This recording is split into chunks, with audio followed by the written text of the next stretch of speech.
이걸 쓰레기라 여기는 사람은 많지 않습니다. 누군가 입을 거라 생각하며 내어놓죠. 그렇게 우리가 버린 옷이 바다 건너 거대한 무덤이 됐습니다. 매년 1000억 개가 탄생하고 그중 1년 안에 사라지는 옷 330억 개. 저렴한 가격에 고민 없이 산 뒤 한철 입고 버린 옷. 그 편리함의 대가는 누가 치르고 있을까요? 어제 산 티셔츠, 오늘 버린 청바지에 우리의 지구가 신음하고 있습니다.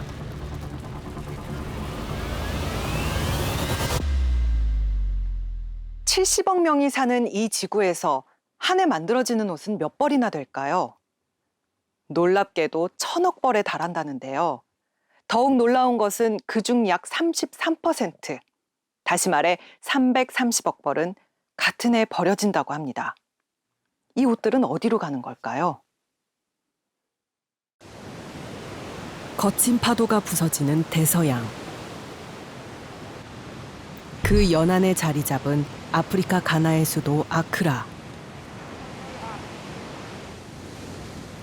그런데 바다에 기대어 사는 어부들에게 고민이 생겼습니다. 파도 사이로 계속해서 모습을 드러내는 이것 때문이죠.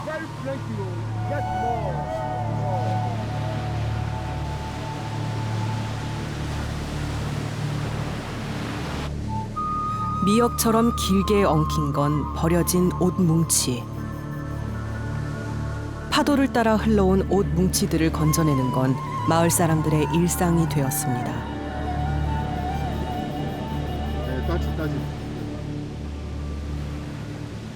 It's a dirty clothes from outside disturbing our brothers who are going the fishing. It's a lot.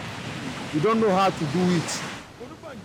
이들이 산 적도 입은 적도 없는 옷들. 그 옷들이 엉키고 쌓여 삶의 터전을 위협하고 있습니다. Kawate fishing again wana atale babao ye insure hin. Wanya wana brazier, wana bodies, wana sweater, wana suit, wana lupi sort ye insure hin. Ye nyoshito. Enyo kopela, enyo ela sweater. Ela nibi sorti, ke nibi ye nuish. Or this step wa me force na ga wo insure me this step wa. 파도가 실어온 먼 나라의 옷들. 이 옷들은 대체 어떻게 온 걸까요? 어촌에서 멀지 않은 곳에 서아프리카 최대 중고시장 칸타만토가 있습니다. 일주일에 한 번씩 도착하는 컨테이너. 꼼꼼히 포장되어 속이 보이지 않는 포대들.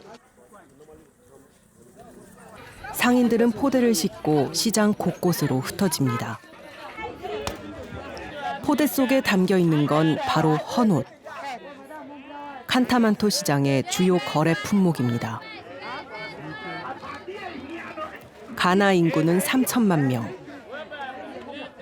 그런데 그 인구의 절반인 1,500만 개의 옷이 매주 이곳으로 들어옵니다. From China? UK, US, Canada, Korea. 우리나라는 세계 5위의 헌옷 수출국입니다. 이곳 가나에서도 한국에서 온 헌옷을 쉽게 찾을 수 있죠. 상인들은 무게에 따라 값을 내고 헌옷 포대를 삽니다. 안에 무엇이든지는 열어봐야 알 수 있죠. 운이 나쁘면 포대 안에 팔 수 없는 옷들만 가득할 때도 있습니다.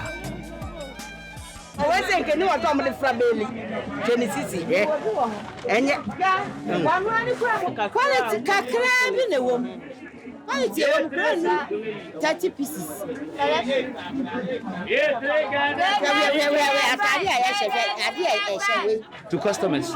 In fact, they don't buy it. Look at all these things. These things are trash now. We're going to throw them away. See? We're going to throw all these things away. You see? 이곳에서도 주인을 찾지 못한 40%의 옷은 어디로 가는 걸까요? 멀리서 보면 알록달록 조각보처럼 아름다운 시장. 하지만 멀지 않은 곳에 어두운 그림자가 있습니다. 시장에서 1km도 채 떨어지지 않은 오다우 강. 칸타만토 중고시장에서 나온 쓰레기들이 집 앞을 가득 채우고 강이 되어 흐릅니다.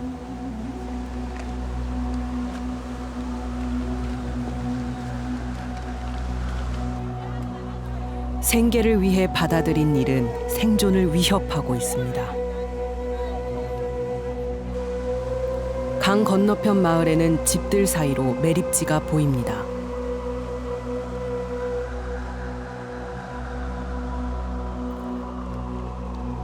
거대한 옷 무덤 위에서 먹이를 찾는 소들. 풀 대신 합성 섬유 조각으로 배를 채우고 있습니다.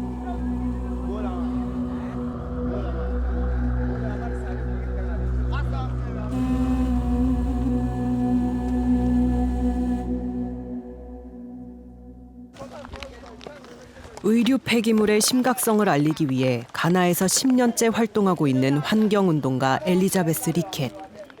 그녀에게 이 거대한 옷의 무덤은 문명의 기록이자 아픈 현실입니다. It's an H&M, made in Cambodia. It's ASOS.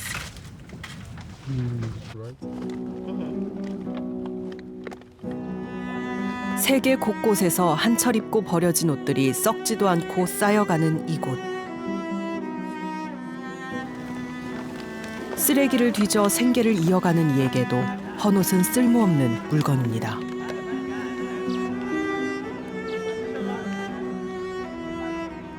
And we found that 40% of that left the market as waste. And because the local waste management system doesn't have the capacity to deal with all of that waste, a lot of it is handled informally.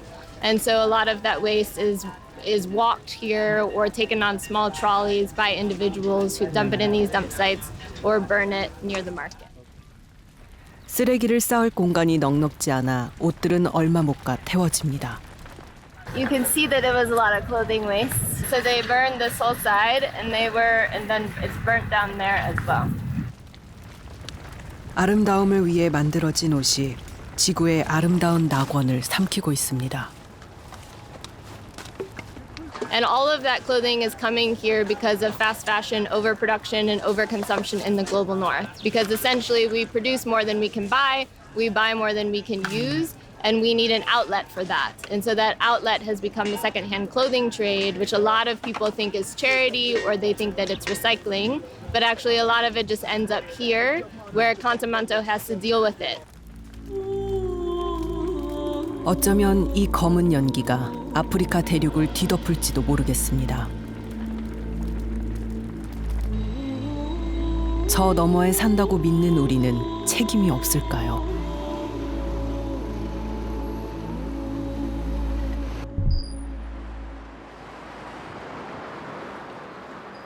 우리는 옷을 버릴 때 별다른 죄책감을 느끼지 않습니다. 바로 이 헌옷 수거함이 있기 때문이죠. 필요한 누군가가 고맙게 입을 것이란 막연한 믿음으로 버려진 옷들.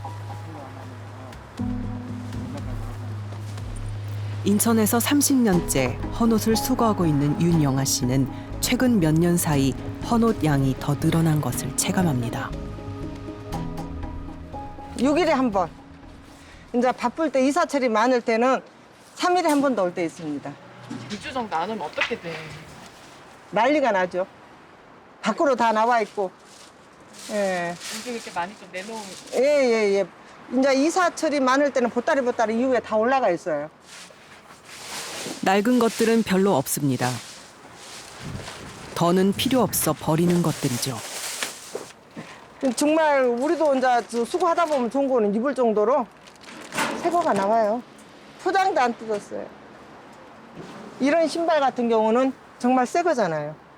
예, 이렇게. 전국에서 수거된 헌 옷들이 모이는 곳은 바로 이곳 수출업체입니다.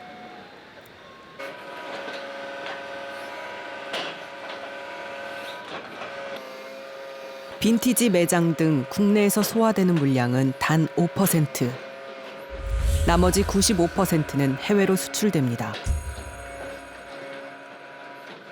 하루에 한 40톤 정도 들어옵니다. 이 업체에나. 네, 우리 업체, 우리 공장에만. 근데 이런 정도 규모 되는 공장이 막 몇십 개 정도 되나요? 한 100여 개 가까이 된다는 거, 수출업체가.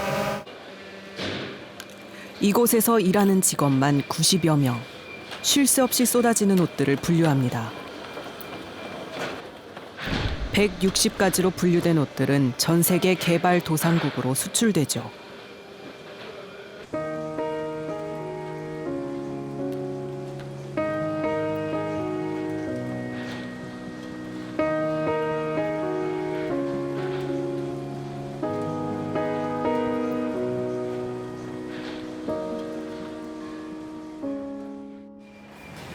이렇게 마대를 여기다 올려놓은 거는 다 지금 포장할 거예요. 종류별로 분류하고 무게에 맞게 포장한 옷들은 컨테이너에 실려 우리나라를 떠납니다.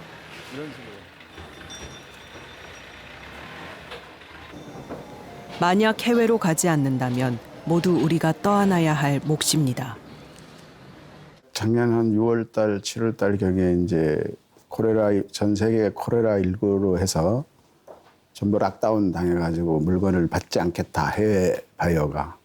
그래서 물량이 이제 감당이 안 되고 공장에 적체가 되고 그래서 거의 뭐 90% 이상이 다 휴무를 2달 정도 하고 그랬죠. 수출이 막힌다면 일단 이제 1단계 수거부터도 브레이크가 걸리고 문제가 많이 되겠죠. 이제 걱정되는 거는 이거를 어떻게 나라에서 다 소각을 하고 어떻게 처리할 것인가. 우리나라에서 이걸 뭐 처리하거나 유통될 그 없습니다. 우리나라의 헌옷 수출량은 꽤나 많습니다. 미국, 영국, 독일, 중국에 이어 5번째죠. 인구수 28위의 우리나라에서 왜 이렇게 많은 헌옷이 나오는 걸까요? 팔리지 않은 새 옷들은 포장도 뜯지 않은 채 헌옷이 됩니다. 가벼운 마음으로 샀다가 한철 입고 버린 옷들도 많습니다.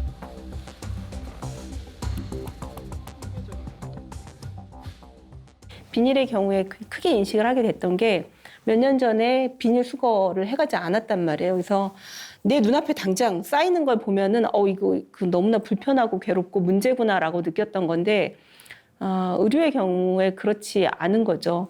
재사용 나눔 가게든 뭐 헌옷 의류 수거함에 들어가든 이게 다 소화가 되지 않거든요. 그러니까 대량 생산하고 그것의 소비 기간이 짧아지고 그에 따라서 자연스럽게 나오는 양도 많고 폐기물도 많고.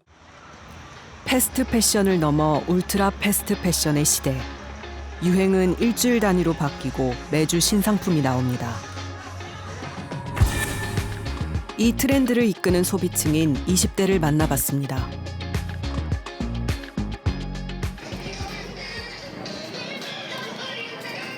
제가 좋아하는 약간 여름 색깔에 맞는 옷을 사려고 왔습니다. 좋아. 반바지.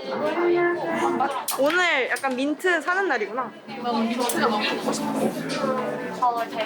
밋밋한 것보다 약간 여름. 너는 딱 이거야.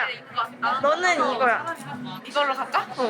저 원래 같으면은 약간 인터넷 가격 비교를 해보지만 지금 딱 눈에 들어왔고 세일하기 때문에 그냥 얘를 하나 사도록 하겠습니다. 온라인 쇼핑에도 익숙한 MZ세대. 그들은 어떻게 옷을 소비할까요? 항상 옷장 열면 옷이 없어 보이지 않아? 아무리 사도 근데. 맞아. 응, 그냥 계속 사는 거지. 약간 이거 20대 대학생들 다 공감할 텐데 옷을 사면은 그걸 한 번 이렇게 오늘 이렇게 딱 입었잖아? 내가 이걸 입고 오늘 인생샷을 찍었어? 그럼 다시 이걸 입고 운동할 때 못 입겠다. 맞아. 똑같은 옷을 입고 올려야 되니까. 맞아. 그래서 계속 옷장에 그냥 그대로 있는 거야. 쌓인 옷이 너무 많고 오히려 데일리템이 없으니까 또 옷을 사러 나가는데 옷을 사러 나가면 또다시 꾸민 옷만 사는 그런 악순환의 반복이 되는 거야. 나는 근데 사실 옷 사는 게 일이야. 지금도 옷이 충분하다고 생각하거든.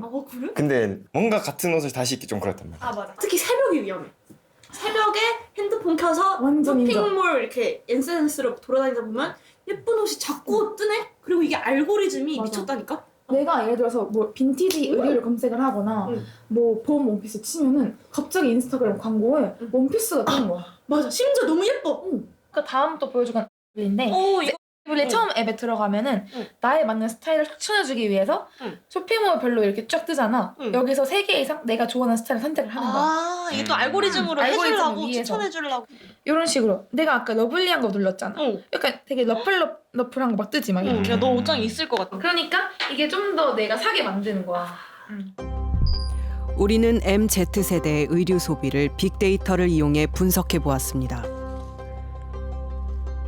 울트라 패스트 패션과 관련된 브랜드에 대한 언급량은 긍부정 키워드를 보면 재밌는 게 셋 다 핵심은 뭐냐? 이제 추천이라는 거예요. 추천. 지금의 MZ세대들은 데이터 기반으로 인공지능이 주는 옷을 내가 또 구매한다라고 볼 수 있을 것 같은데요. 마치 넷플릭스에서 컨텐츠를 추천해 주듯이 자기에게 맞는 옷을 추천해 주는 방식입니다. 즉 이러한 추천 기능이라고 하는 것은 사람들에게 많은 정보를 제공해 줄 수도 있지만 정보만큼 많은 소비를 계속적으로 요청하게 하는 부분들이 있기 때문에요. 내가 굳이 이것을 구매하지 않아도 되는데 구매에 대한 욕심으로 이어지게 됩니다.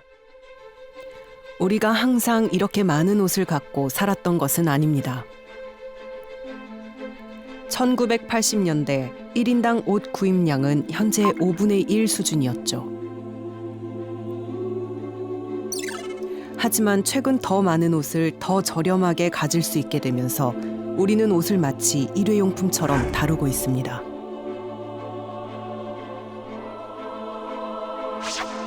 구매한 뒤 한 번도 입지 않고 버리는 옷이 12%. 이렇게 버려진 옷은 결국 썩지 않는 쓰레기가 되어 우리에게 돌아올 것입니다.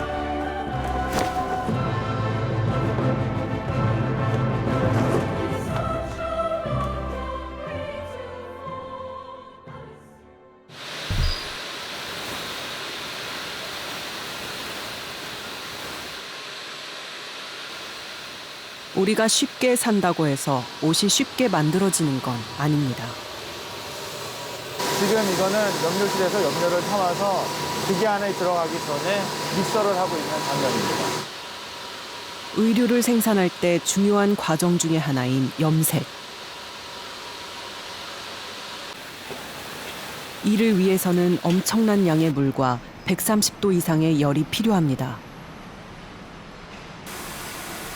하나의 색을 내기 위해 사용되는 물의 양은 상상을 초월할 정도입니다. 염색 과정을 반복하며 패션 산업이 소비하는 물은 전체 산업 분야가 소비하는 물의 20%. 하지만 힘들게 만들어진 옷의 삶은 그리 길지 않은데요. 너무 많이 만들어 팔리지 않은 옷들. 너무 빨리 유행이 지나 입지 않는 옷들이 이곳에 옵니다.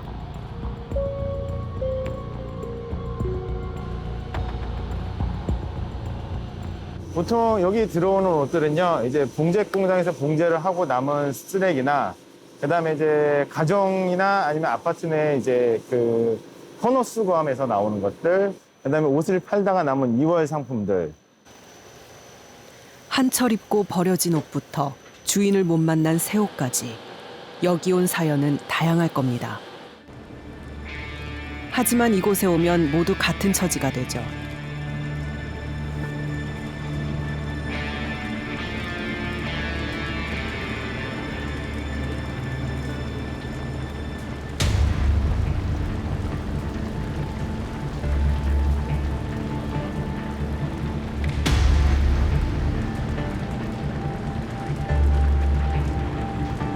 한 벌의 옷을 만들기 위해 들어간 물과 공기, 자원들은 그저 검은 재가 될 뿐입니다.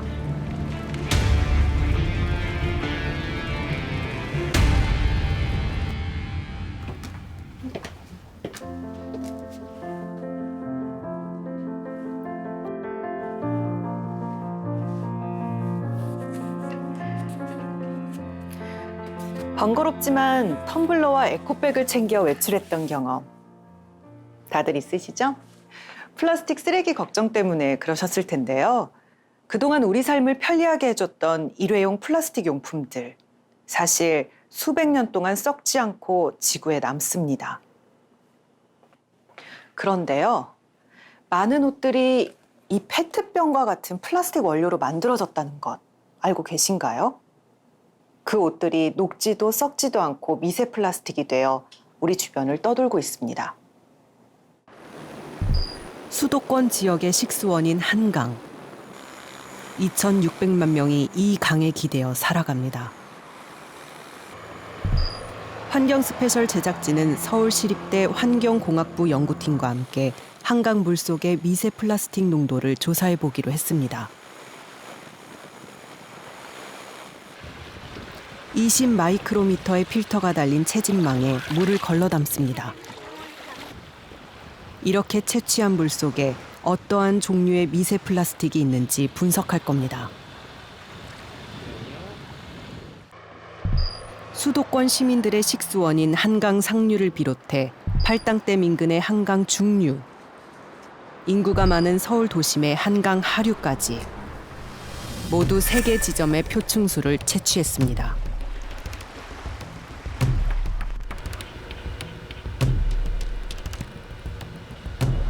눈에 보이지 않는 크기의 미세 플라스틱들은 특수 현미경으로 확인할 수 있는데요.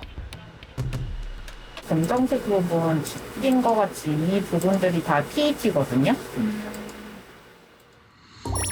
분석 결과 인구가 많은 하류의 미세 플라스틱 농도가 가장 높았습니다. 또한 발견된 미세 플라스틱 7종 중 4종이 합성 섬유 관련 물질이었습니다.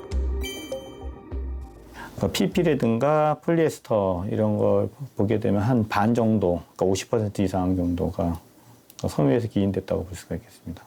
그 세탁을 통해서, 그다음에 하수를 통해서 이렇게 유입되는 양이 많겠죠. 세탁을 통해 발생하는 미세 플라스틱의 양을 직접 확인해 보기로 했습니다. 실제 착용한 여러 소재의 합성 섬유 옷, 면과 폴리에스터가 섞인 새 옷, 합성 섬유, 아크릴 소재의 새 옷을 준비했습니다. 각 소재의 옷들을 세탁기에 넣고 40도의 물에서 세탁해 보았습니다.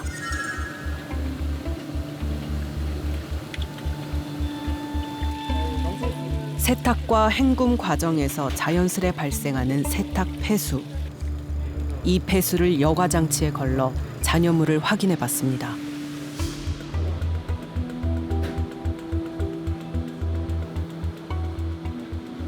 네, 이게 섬유 세탁액에서 나온 미세 플라스틱 잔여물입니다.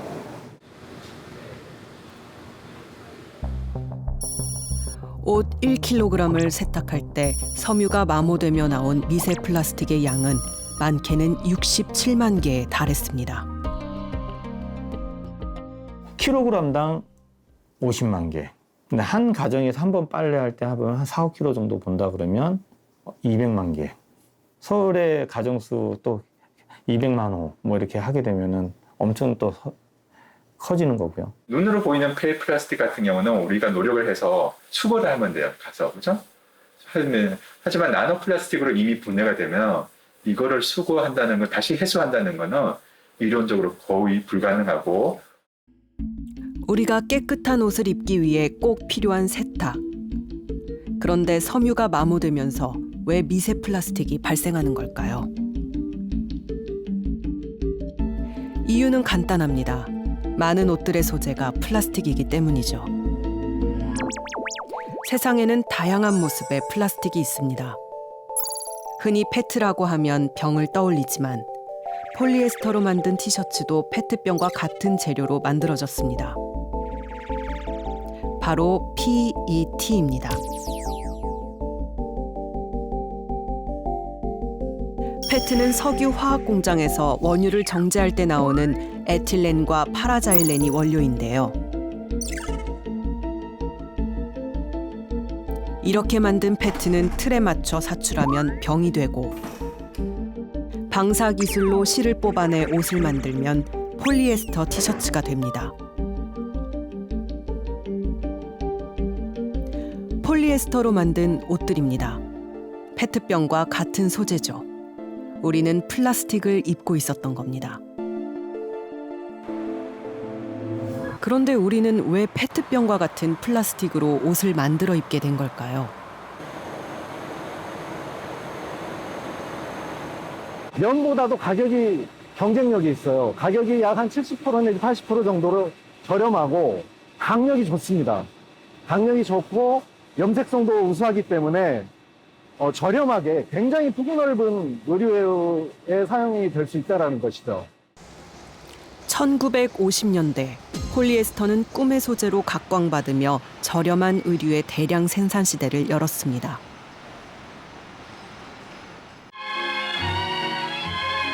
올 여름에는 제트 여행 시대에 알맞는 입기 좋고 보관하기 좋은 옷들이 유행될 것입니다. 도미니카 공화국으로 여행을 떠나는 아가씨들에게는 이런 옷 한 벌이면 편안한 여행을 할 수 있을 것입니다.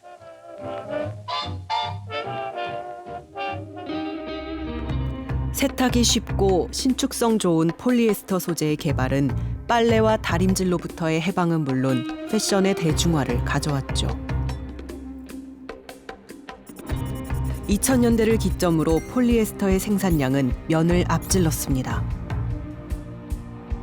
오늘날 전체 섬유 생산량의 50% 이상이 폴리에스터입니다.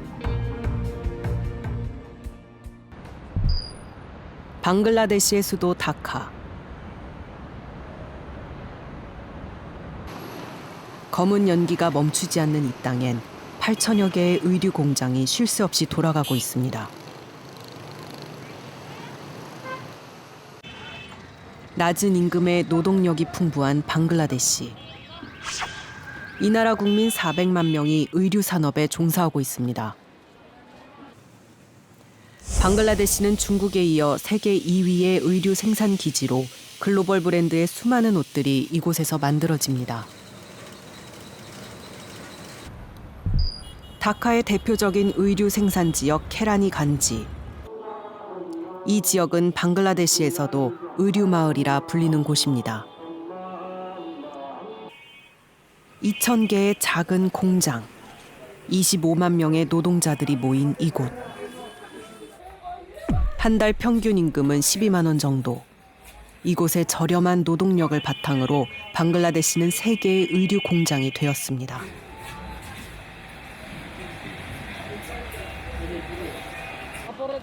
우리가 값싸고 편리하게 옷을 입을 때 누군가는 대가를 치르고 있습니다.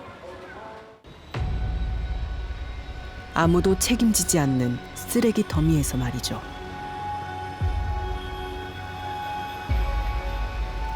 맑은 물이 흐르던 운하에는 더 이상 물이 보이지 않습니다.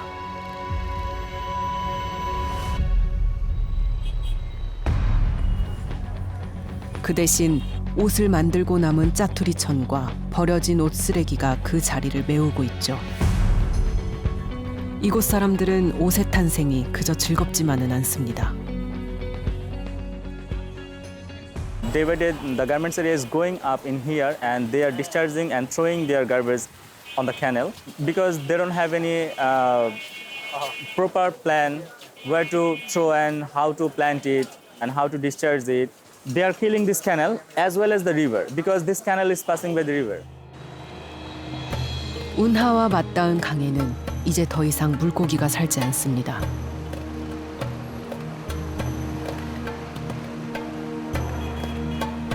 강둑을 따라 켜켜이 쌓인 섬유 쓰레기들.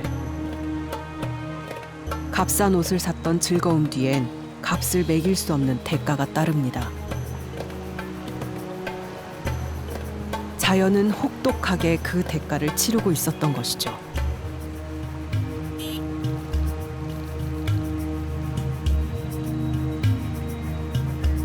우리가 가게에서 깨끗하게 포장된 옷을 살 때 이 땅의 강은 죽어가고 있었습니다.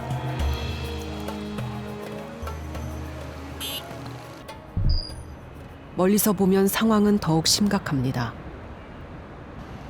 강의 한 부분이 잉크를 풀어놓은 듯 짙은 색으로 물들었습니다. 가까이 가보니 검은 물결이 넘실댑니다.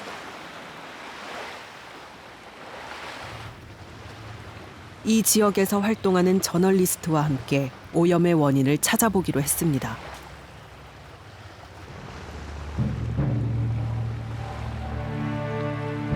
배수구에서 검은 폐수가 여과장치 하나 없이 강으로 쏟아집니다.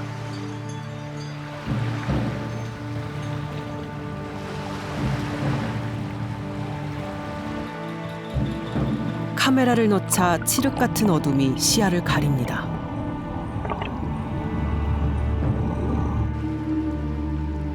어떤 생명도 살 수 없는 죽음의 강.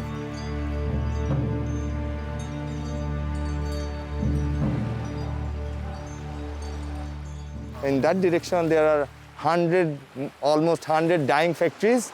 So the dyeing factories, toxin water or chemicals water, whatever you say, those are coming or mixing in Buriganga River through this drain or only this pipe. They do not need to pay more money for making any treatment plant or something like that. So it is easy, cheapest for that reason. Maybe they are careless. 오염으로 인한 피해는 강을 삶의 터전으로 살아가는 사람들의 몫입니다.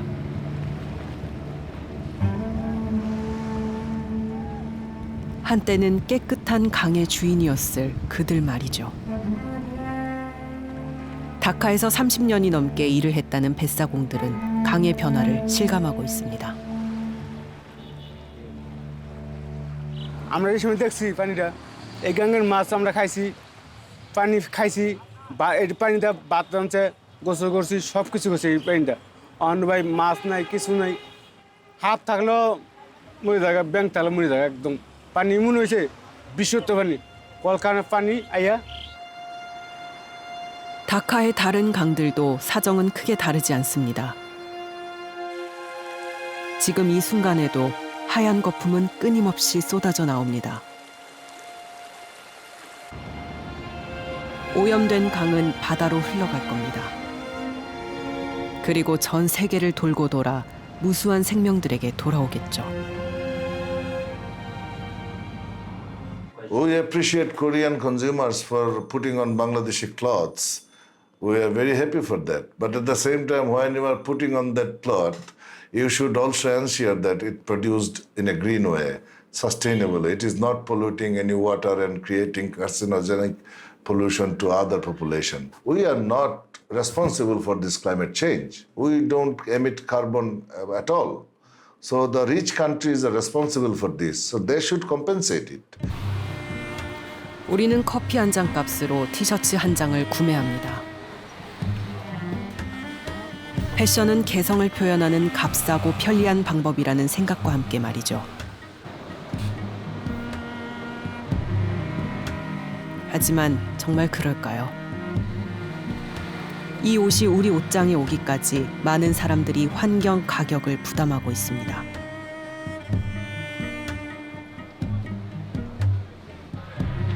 오늘 우리가 저렴하게 산 옷들이 오염시킨 강과 바다. 우리는 그 값을 헤아릴 수 없습니다. 여기 9,900원에 구입한 흰 티셔츠가 있습니다. 29,900원에 구입한 청바지도 있죠. 그런데 이 값싼 옷을 만들기 위해 오염되는 물, 오염되는 공기의 비용은 얼마나 될까요?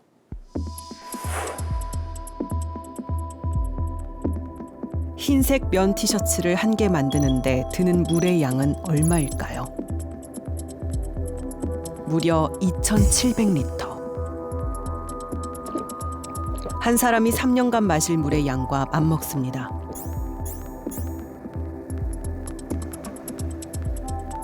이번엔 청바지를 볼까요? 한 벌이 무려 33kg의 탄소를 배출하는데요. 자동차로 111km를 갈 때 배출되는 탄소의 양과 같습니다. 그런데 놀랍게도 1년에 만들어지는 청바지는 40억 벌.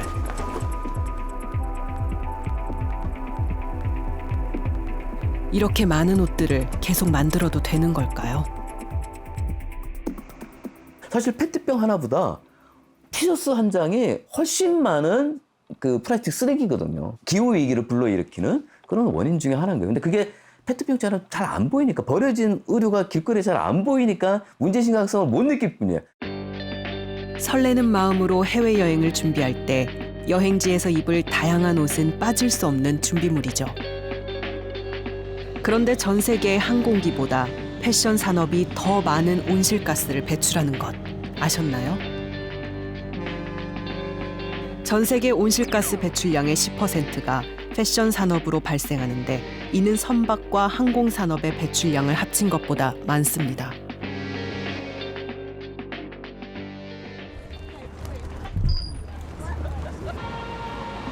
영국 런던에서는 패션쇼 반대 시위가 벌어지기도 했습니다. 패션 산업을 기후 위기의 원인으로 지목하고 변화를 촉구하는 움직임인데요.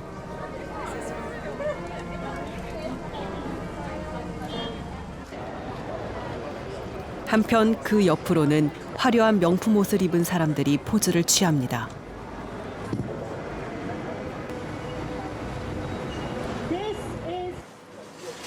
시위에 나선 사람들은 지금까지 당연하게 여겼던 패션업계 관행들이 지구를 위협하고 있다고 주장합니다.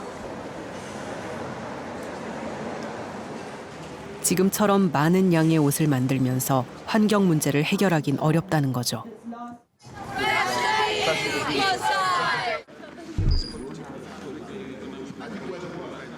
2019년 각국 정상이 모인 G7 회의에서 프랑스의 마크롱 대통령은 패션 산업의 환경 오염 문제를 지적하며 변화를 촉구하기도 했습니다. Le textile, c'est le deuxième secteur le plus polluant au monde. On a réussi à mobiliser les entreprises et vous avez, c'est M. Pinault qui viendra le présenter, qui l'a porté, mais de Nike à Adidas, en passant par Zara, H&M, toutes ces marques se sont mobilisées, les États les accompagnent, et elles vont complètement transformer, un peu à la lumière de ce qui m'a été remis tout à l'heure par Claude Silver, leurs pratiques pour avoir une pratique responsable et donc réduire ces pollutions et ces transformations. 이후 유럽 패션계에서는 친환경이 피할 수 없는 화두가 되었습니다. 식물성 소재를 이용한 가방이 등장하기도 하고 버려진 자원을 패션에 접목시킨 상품도 나왔죠.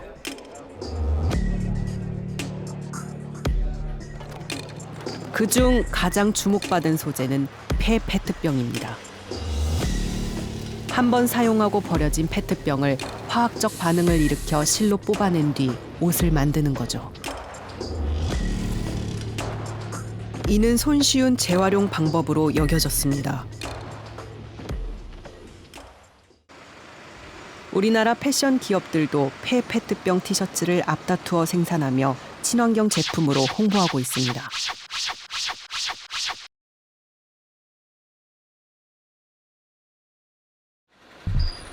1년에 우리나라에서 수거되는 폐페트병 30만 톤. 이렇게 많은 폐페트병들이 버려지는 대신 옷이 되는 건 다행인 것처럼 보입니다.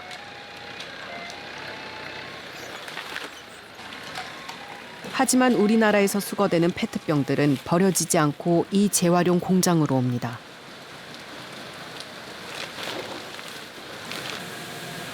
공장에서는 폐페트병에 붙은 라벨 등 불순물을 걸러내고 여러 번의 세척을 통해 균일한 입자의 조각을 만듭니다.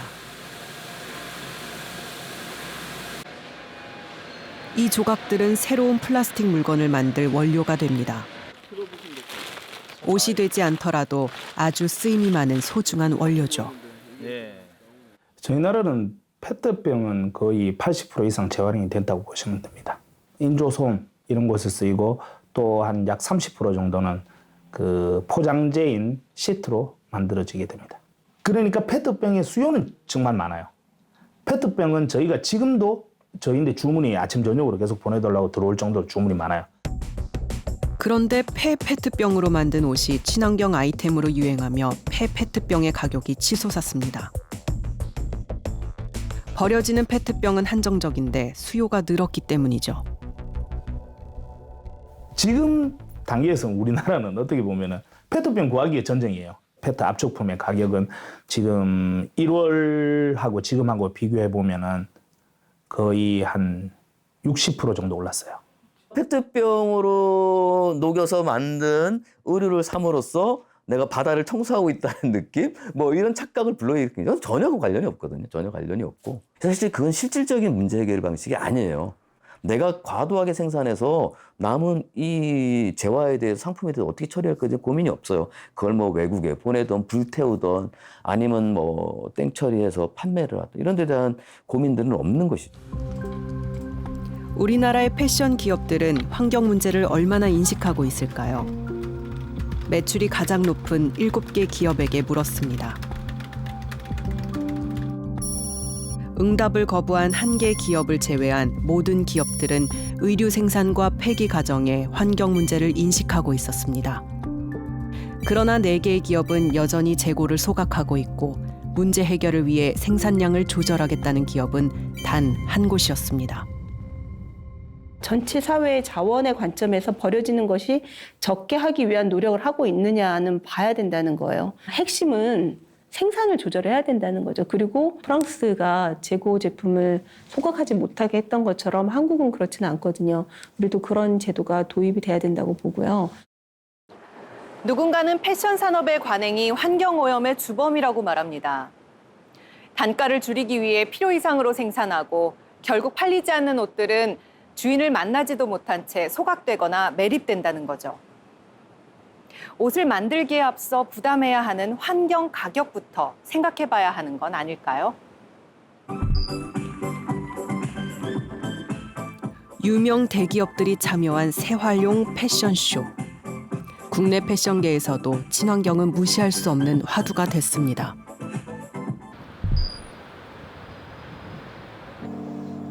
(20여 개의 브랜드를 운영하는 대기업의 재고 창고.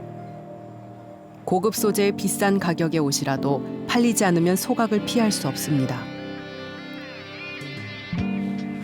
10년 전인 2012년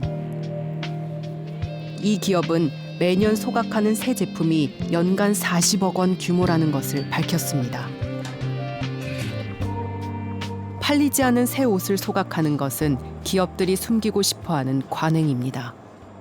제가 좀 생각을 바꾸게 된 거는 물류센터에 이제 1년차, 2년차 재고들을 보러 가게 됐어요. 그랬더니 이 옷이 왜 안 팔렸지? 이 옷이 이렇게 많이 안 팔렸나? 그래서 우리가 이제는 이러한 좀 여태까지 만드는 거에 집중을 했었다고 하면 만들어진 자체로 팔려지지 않은 옷에 대한 고민이 필요하다고 생각을 했어요. 그 고민에서 시작된 것이 이 작은 아뜰리에입니다. 디자인에 맞춰 재료를 고르는 게 일반적인 의류 제작 과정이죠. 하지만 이 브랜드는 팔리지 않은 재고 의류를 완전히 해체하는 것부터 시작합니다. 그리고 수작업을 거쳐 새로운 옷을 만들어냅니다. 그래서 남성 그냥 기본 화이트 셔츠인데 그거를 다 조각을 내서 이렇게 남성 화이트 셔츠의 앞에 부분에 보시면 이렇게 단추 다는 부분 있잖아요.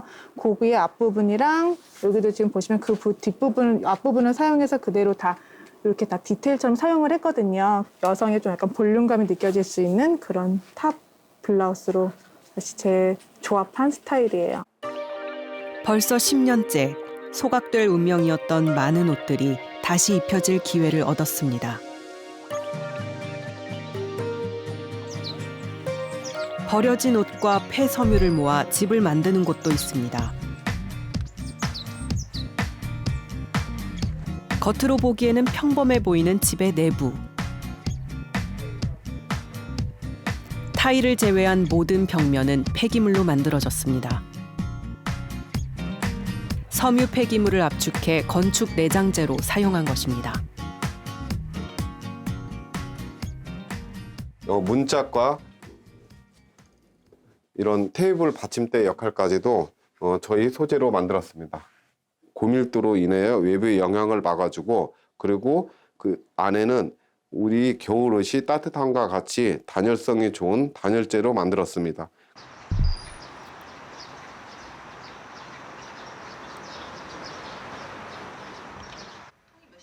한국을 대표하는 디자이너 중 한 명인 임선옥 디자이너.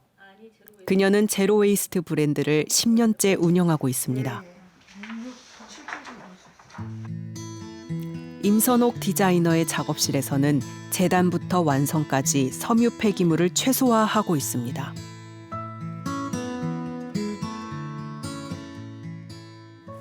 한 10여 년 이상 컬렉션을 했는데요.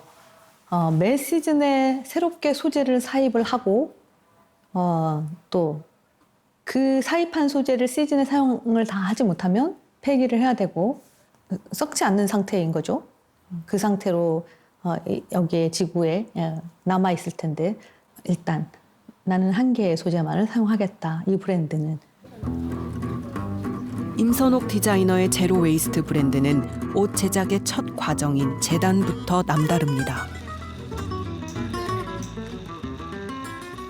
여기가 옆인데 옆을 붙이면 한 개의 몸통을 이루는 옷이 되는데 지금 두 개를 이렇게 그리고 보니 제가 이렇게 빗금으로 치는 부분이 다 남는 부분이 돼요. 근데 일반적으로는 이제 이런 거는 다 슬러치가 돼서 버려지는 거죠. 이제 이런 부분을 그대로 파서 뒷목에 장식을 한다거나 또 이렇게 직선으로 뭐 적당한 사이즈가 나왔을 때는 다른 셔츠를 만들 때 그 셔츠에 소매자락이 될 수도 있고 그래서 제로 웨이스트와 함께 더 이제 디자인의 디테일이 풍부해진 옷으로 그렇게 전개가 됩니다.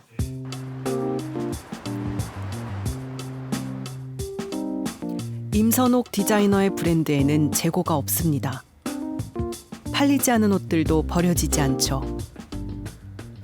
이 기본적인 그 탑인데요. 여름에 입기가 좋지만 이게 생산량이 좀 많았어요. 오버가 되고 생산이 좀 판매가 부진하다 보니 이 아이템에 대한 이제 연구를 나름대로 해서 어떤 아이템이 됐을까요?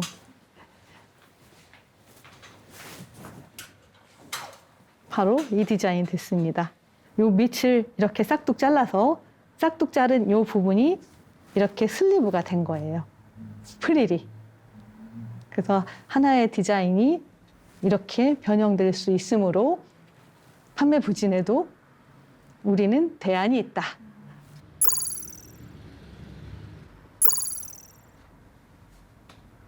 재고라는 개념이 여기서 없습니다. 네. 네. 팔리지 않은 옷은 재고가 되고 재고는 폐기한다는 고정관념을 깨는 것. 거기서부터 지속 가능한 패션은 시작될 겁니다. 2020년에 열린 제92회 미국 아카데미 시상식. 미국에서 최고 권위를 자랑하는 시상식답게 이맘때면 세계의 이목이 이곳을 향합니다. 80이 넘은 할리우드 배우 제인 폰다. 작품상의 시상자로 무대에 섰습니다. And the Oscar goes to Parasite.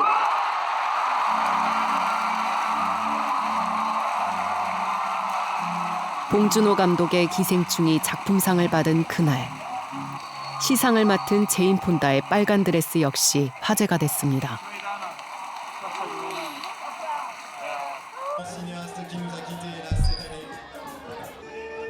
바로 6년 전 칸 영화제에서 입었던 드레스였기 때문이죠.